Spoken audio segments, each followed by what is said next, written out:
2024 का चुनाव मोदी के लिए कितना मुश्किल होगा यह तो आगे वक्त बताएगा, लेकिन हाल फिलहाल के अंदर आज की तारीख में अगर बात करें तो मोदी के लिए कैसे एक एक जगह से जो खबरें निकल करके आ रही है, एक एक राज्य से जो खबरें निकल करके आ रही है, वो नींद उड़ाने का काम कर रही है। और ऐसी एक खबर जो है सामने आई आज, जब पता चलता है कि महाराष्ट्र के अंदर जो गठबंधन की सरकार चला रहे हैं, जिसको बीजेपी ने सीएम बनाया, उस सीएम के साथ में बीजेपी के नेता डिप्टी सीएम देवेंद्र फडणवीस वो मंच पर बैठने के लिए तैयार नहीं। और यह तस्वीर जो इन दोनों के बीच में जो तस्वीर आपको दिखाई दे रही है, एक सर्वे है। और यह सर्वे जो है इन दोनों के बीच में ऐसी दरार डाल गया कि देवेंद्र फडणवीस ने कन्नी काट ली। देवेंद्र फडणवीस ने इनकार कर दिया एकनाथ शिंदे के साथ में मंच पर बैठने के लिए। और यह 2024 पर कैसा असर डालेगा, यह गणित में आपको समझाऊंगा। यह है वो सर्वे जिस सर्वे से फडणवीस नाराज है, जिस सर्वे की वजह से फडणवीस ने इनकार कर दिया। इस सर्वे में ऐसा आखिरकार क्या है, इसको आप डिटेल से देखिएगा कि सर्वे में किसने किसको कहां पर कितना दिखाया है। और ये सर्वे जो है वो बीजेपी का एक विज्ञापन की तरह से है, जो ये शिवसेना के जो है तरफ से जारी हुआ है। और इस सर्वे से पहले 5 मंत्रियों की एक रिपोर्ट भी जारी हुई थी, वो भी समझिए। और इस सर्वे से पहले 2 दिन पहले नांदेड़ के अंदर अमित शाह भी गए थे। तो क्या अमित शाह को भनक नहीं लगी कि यहां पर सब कुछ ठीक नहीं चल रहा है इन दोनों के बीच में, फडणवीस और शिंदे के बीच में? सवाल बहुत गहरे हैं। और 2024 के अंदर जो है वो क्या इसका असर पड़ेगा वो भी समझिए। और यहां पर जो है देवेंद्र फडणवीस वो चिंता में डूब गए हैं। देवेंद्र फडणवीस को दिल्ली के अंदर जो मंत्रिमंडल का विस्तार होना है वो आखिरकार सुखद नहीं लग रहा है कि दिल्ली के अंदर जो मंत्रिमंडल का, मोदी की कैबिनेट का जो विस्तार होना है, वो जो है वो देवेंद्र फडणवीस अपने लिए जो है वो एक तरह से यूं कहें कि तलवार उनके सर पर लटक रही है तो शायद बुरा नहीं होगा। इसके पीछे क्या वजह है, साकाल का एक सर्वे भी सामने आया था जो मैंने आपको कुछ रोज पहले ही दिखाया था, वो उस पर भी चर्चा करेंगे। लेकिन पहले आइए जरा इस खबर पर, जिस खबर से जो है वो हलचल महाराष्ट्र से लेकर के दिल्ली तक मची हुई है। दरअसल हुआ यह कि एकनाथ शिंदे जो है और देवेंद्र फडणवीस ने यहां पर कह दिया कि मैं इस मंच पर साथ नहीं बैठूंगा। इसकी वजह बना यह सर्वे। इस सर्वे जो शिवसेना की तरफ से जारी किया गया, इस सर्वे के अंदर कहा जाता है कि भारतीय जनता पार्टी की सरकार बनेगी। सर्वे जो है वो शिवसेना की तरफ से जारी हुआ तो कहा गया कि भारतीय जनता पार्टी की सरकार बनेगी। और यहां पर जो है बताया गया है कि बीजेपी के पक्ष में, बीजेपी की सरकार बने, इसके पक्ष में 30% लोग हैं, 30% लोग जो इसके पक्ष में हैं। और शिवसेना की सरकार बने, इसके पक्ष में जो है शिवसेना यानी ये एकनाथ शिंदे, इनको जो है वो सरकार बने, ये 16% लोग हैं। यानी कुल मिलाकर के 46% महाराष्ट्र के लोग चाहते हैं कि इनकी सरकार बने। ये जो है यहां पर दिखाया है। इसके नीचे यहां पर दिखाया गया है जो वो लिखा है कि एकनाथ शिंदे जो है वो सीएम बने, वो दिखाया गया है एकनाथ शिंदे को। वो यहां पर 26% जो है एकनाथ शिंदे को दिखाया गया है।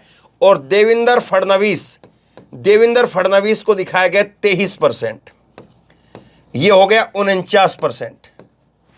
अब कहेंगे इसमें दिक्कत क्या है, इस सर्वे में तो जो है बीजेपी की सरकार बन रही है, 40% मतलब बीजेपी की सरकार बन जाएगी। और यहां पर 49% मतलब कि दोनों की लोकप्रियता है, दोनों 49% लोकप्रिय है। लेकिन दिक्कत है साहब, दिक्कत है, इन्होंने विधानसभा के अंदर जब इनकी सरकार बनी तो इन्होंने कहा था मैं जो है समुंदर की तरह से हूं, मेरे किनारे घर मत बसा लेना, मैं फिर से लौट करके आऊंगा। तो ये ख्वाहिश पाले हुए हैं अपने मन के अंदर कि दोबारा से सीएम बनेंगे। और अब ऐसे में इनको एकनाथ शिंदे जो कि ये लेकर के आए थे, एकनाथ शिंदे को लाने वाले कौन है, देवेंद्र फडणवीस है।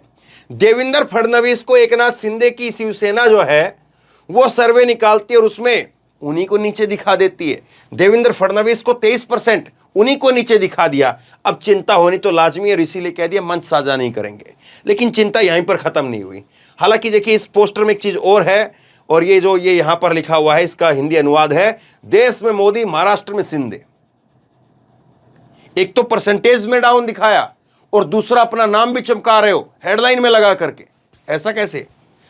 अब इसके बाद में तीसरी चीज आप समझिए, तीसरी चीज जो देवेंद्र फडणवीस को खटक रही है, बुरी तरह से खटक रही है, और हाथ बांधे जो देवेंद्र फडणवीस खड़े हैं यहां पर, इनको एक चीज बड़ी खटक रही है। क्या खटक रहा है?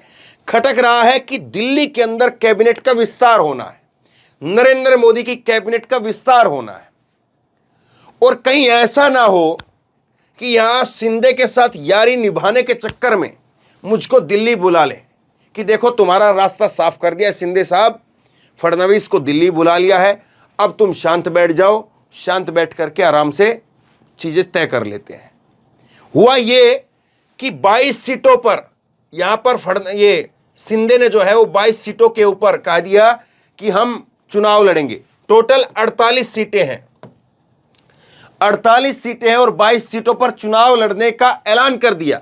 जबकि जो ऐलान है वो ना गठबंधन की तरफ से बातचीत करके हुआ, लेकिन 22 सीटों का एकनाथ शिंदे की तरफ से ऐलान कर दिया गया। दूसरा, एकनाथ शिंदे के जो बेटे हैं उन्होंने कह दिया कि ज्यादा परेशानी करेंगे, ज्यादा दिक्कत करेंगे तो मैं अपना इस्तीफा दे दूंगा। एकनाथ शिंदे के लड़के जो कि सांसद हैं, उन्होंने कह दिया मैं इस्तीफा दे दूंगा। दो चीजें आप समझिए। दरअसल वो था यहां पर बीजेपी के ऊपर जो है वो किसी भी तरीके से सीटों को लेकर के दबाव बनाया जाए। अब देखिए एक गणित और समझिए जो फडणवीस को यहां पर चिंता पैदा कर रहा है।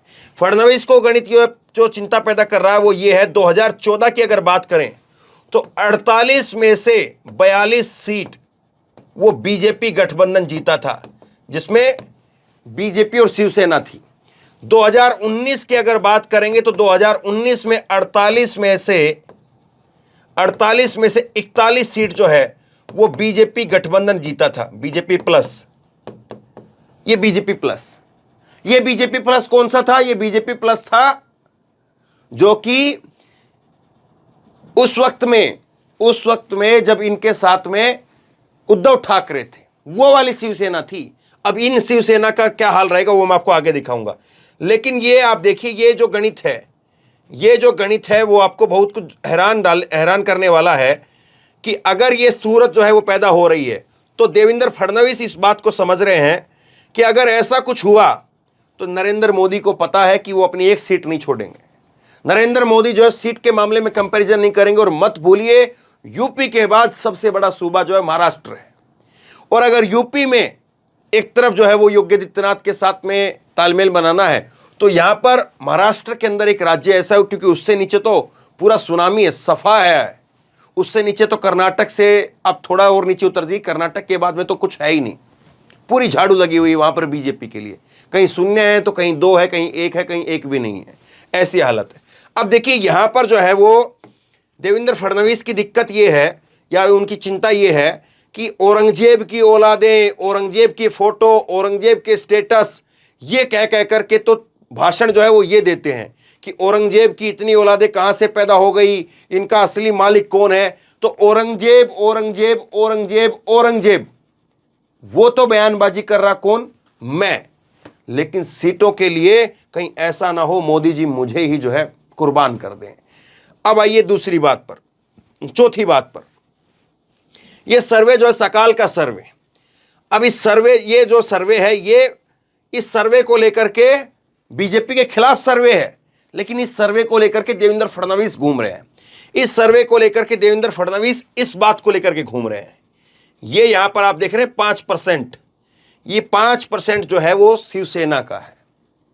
अब देवेंद्र फडणवीस कह रहे हैं जो आदमी अपने आप को 26% बता रहा है उस आदमी को जो है वो सकाल का जो सर्वे, सकाल बड़ा अखबार है, मराठी का एक बड़ा अखबार है, गांव गांव तक पहुंचता है, हर जिले में तकरीबन उसके रिपोर्टर हैं। वह सर्वे कहता है कि 5% वोट जो है वो शिवसेना को मिलेंगे, 33% वोट बीजेपी को मिलेंगे और कांग्रेस को 19%, एनसीपी को 15%, शिवसेना उद्धव को जो है वो 12%। उद्धव ठाकरे को 12% मिल रहे हैं, जबकि जो सत्ता में है शिवसेना उसको 5% मिल रहे हैं। और देवेंद्र फडणवीस अभी सर्वे को लेकर के घूम रहे हैं। देवेंद्र फडणवीस कह रहे हैं कि साहब एक बात बताइए कि आप किस पर एतबार कर रहे हैं, किस पर एतबार कर रहे हैं? जो 5% जिसका वोट शेयर है उस पर एतबार कर रहे हैं। वो 26% अपना कह रहा है। अब आइए 26% को भी मैं आपको दिखाऊंगा, लेकिन 2019 में आप देख लीजिए, 2019 में ये 36 और 39 हुआ था, जबकि इसमें से 12% जो ये घट गया है। ये 36 और 39 जो है इसमें से 12% घट गया है। कांग्रेस, एनसीपी और इसके साथ में 12% जो है ये और मिल गया है। अब जो है वो 50% के आसपास जो है वो शिवसेना, कांग्रेस और एनसीपी का वोट है, और यहां पर जो इनका वोट है वो 41% पर केवल आ गया है, ये इनका वोट। और इसीलिए चिंता पैदा हो रही है। दूसरा, इसी सर्वे में सकाल में दिखाया कि राहुल गांधी 34% के साथ में लोकप्रिय हैं। अब आइए इस सर्वे के ऊपर एक बार फिर से, ये जो सर्वे दिखाया जिसमें 26, 30, 46 और ये इस तरह से दिखाया, एक जो है इससे पहले एक रिपोर्ट जो है वो आती है, और इस रिपोर्ट में कहा जाता है कि 5 जो मंत्री हैं उनका जो रिपोर्ट कार्ड है वो सही नहीं है, उनको हटाया जाए, बदल दिया जाए उनको। और उन 5 मंत्रियों के नाम किसके थे? वो थे एकनाथ शिंदे की तरफ से। एकनाथ शिंदे की ये दोनों की गठबंधन की सरकार चल रही है। एकनाथ शिंदे की तरफ से 5 मंत्री थे जिनको बाहर करने का जो है एक रिपोर्ट 2 दिन पहले एक रिपोर्ट आती है, वो बताती है। अब उसके बाद में ये एक सर्वे लेकर के आ गए अपनी तरफ से कि हमारे 5 मंत्रियों को हटाने की रिपोर्ट आ रही है, हम अपने आप की दावेदारी ठोक देते हैं। और इन्होंने अपनी दावेदारी ठोक दी। और अब मोदी जो है उसके सामने चुनौती यह है कि फडणवीस को खुश करे या शिंदे को खुश करे, क्योंकि एक को तो खुश करना पड़ेगा। और फडणवीस यहां पर ये कह रहे हैं कि शिंदे को मत देखो, शिंदे तो कल का बैठा है, वह हमारा ही। अगर बीजेपी को यहां पर कोई चेहरा चाहिए तो बीजेपी को मेरा चेहरा है। यहां पर मोदी प्लस फडणवीस मिलकर के वो 33% आपको वोट दिलवा रहे हैं। आप 5% वाले वोट के साथ में क्यों पहुंच रहे हैं? लेकिन अगर ये जो गठबंधन, ये अभी मोदी का कैबिनेट का विस्तार होता है, तो इसमें अगर स्थिति पलटी तो देवेंद्र फडणवीस जो है वो उसी तरह से साइलेंट हो जाएंगे जैसे कर्नाटक के अंदर येदियुरप्पा साइलेंट हो गए थे। और येदियुरप्पा ने कैसी चुप्पी साध ली थी। येदियुरप्पा पार्टी में तो थे, पार्टी के लिए प्रचार भी कर रहे थे, लेकिन वो जीत में तब्दील नहीं हुई। और वो साफ तौर पर दिख रहा था कि येदियुरप्पा ने जो है जो संन्यास लिया तो संन्यास ही हो गया। और ऐसे ही जो है वो देवेंद्र फडणवीस जो है वो साफ तौर पर दिल्ली को अपना संदेश दे रहे हैं कि एकनाथ शिंदे चाहिए या मैं चाहिए। क्योंकि एकनाथ शिंदे जो है वो अपने आप को दिखा रहे हैं कि सरकार बनेगी, हमारी बनेगी, लेकिन सीएम मैं बनूंगा। लेकिन ये साहब कह रहे हैं कि मेरा जो है वो भरोसा रखना, समुद्र का पानी हूं, दोबारा लौट कर के आऊंगा। फिर इनका क्या होगा? मोदी के लिए 2024 में विपक्ष से पहले घर की चुनौती है। और इस घर की चुनौती को कैसे निपटेंगे? जिस राज्य में 48 सीटें हैं, जिस राज्य में 2014 के अंदर 42 सीट आती हैं, जिस राज्य में 2019 के अंदर 41 सीट आती हैं, विपक्ष बिल्कुल साफ है। लेकिन इस बार बिल्कुल उलट तस्वीर है। विपक्ष एक साथ में है, घर में लड़ाई है, और घर भी टूट करके दोबारा बनाया है। घर भी एक नहीं बचा है, घर भी टूट करके दोबारा बनाया है। और इस घर में उद्धव ठाकरे के चेहरे की जगह पर इस बार शिंदे का चेहरा है। कितना इसको लोग पसंद करेंगे? तो मोदी के लिए समस्या, मुसीबत किस तरह से है ये मोदी जानते हैं। और उनकी नींद इस वक्त में कितनी आसानी से आ रही होगी, या उनकी नींद में कितना खलल पड़ रहा है, कौन उनकी नींद को हराम कर रहा है, सोचिए जरूर। बहुत बड़ी खबर है महाराष्ट्र से, लोगों तक पहुंचाइए। आप क्या सोचते हैं नीचे कमेंट बॉक्स में लिख करके जरूर बताइए। और इसी तरह की तमाम खबरों के लिए ऑनलाइन न्यूज इंडिया को सब्सक्राइब कीजिए, साथ में जो बेल आइकन है घंटी उसको जरूर दबाइए, ताकि जैसे ही कोई खबर अपलोड करें उसकी नोटिफिकेशन सीधे सबसे पहले आपको मिल सके। धन्यवाद। इस खबर को अभी लाइक करें, शेयर करें, अभी चैनल को सब्सक्राइब करें और घंटी जरूर दबाएं।